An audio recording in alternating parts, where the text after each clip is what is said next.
Hello guys, మనకు నిన్న RCB versus Punjab Kings final match complete అయింది కదా. సో మరి 18 ఇయర్స్ నుంచి ఏదైతే ఒక కప్పు కోసం వెయిట్ చేస్తూ ఉన్నారో, సో ఆర్సీబీ ఆ కప్పుని నిన్న కొట్టేసింది.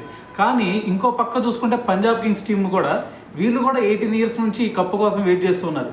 సో మరి నిన్న చివరి వరకు వచ్చారు, మరి చివరిలో కప్పును చేజార్చుకున్నారు. మరి ఒక సినారోలో చూసుకుంటే ఇది మనకి మార్కస్ స్టోయినిస్ ఉన్నంతసేపు కూడా మరి పంజాబ్ కింగ్స్కి ఖచ్చితంగా గెలిచిద్దేమో అనే హోప్స్ కూడా ఉన్నాయి. ఎందుకంటే ఎక్కడో చివరిలో వచ్చాడు లాస్ట్ 3 అవర్స్లో అప్పుడు. సో మరి మార్కస్ స్టోయినిస్ వస్తాడు, కొడతాడు, గెలిపిస్తాడు అని అనుకున్నారు. కానీ మార్కస్ స్టోయినిస్ ఎప్పుడైతే మరి 6 కొట్టి అవుట్ అయిపోయాడో, సో దాని తర్వాత వీళ్ళ ఆశలు కూడా సన్నగిలినాయి.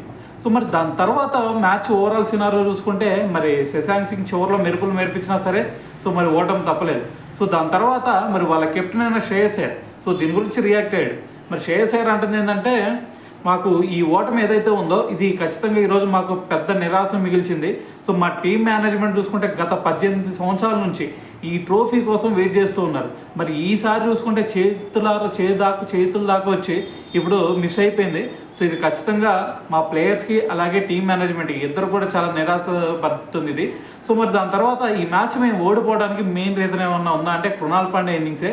కృణాల్ పాండ్యా ఓవర్లో మా వాళ్ళు మరి స్ట్రైక్ రొటేట్ చేయడానికి ఇబ్బంది పడ్డాడు. అతను చూసుకుంటే 4 ఓవర్స్లో 17 రన్స్ మాత్రం ఇచ్చి 2 మెయిన్ వికెట్స్ తీసుకున్నాడు. ఆ 2 మెయిన్ వికెట్స్ కనుక పడకపోయినట్టయితే ఈరోజు రిజల్ట్ వేరే విధంగా ఉండేది. సో మా విజయాన్ని మరి శాసించితే ఎవరన్నా ఉన్నారంటే మాకు విజయం రాకుండా సో అది కృణాల్ పాండ్యా అని చెప్పేసి మరి శ్రేయస్ అయ్యర్ కూడా మాట్లాడాడు అనమాట. సో ఏదైనా సరే మరి ఓవరాల్గా మరి శ్రేయస్ అయ్యర్ చేసిన ఈ కామెంట్స్ని బట్టి మరి మీరేమనుకుంటున్నారు అనేది కింద కామెంట్ చేయండి.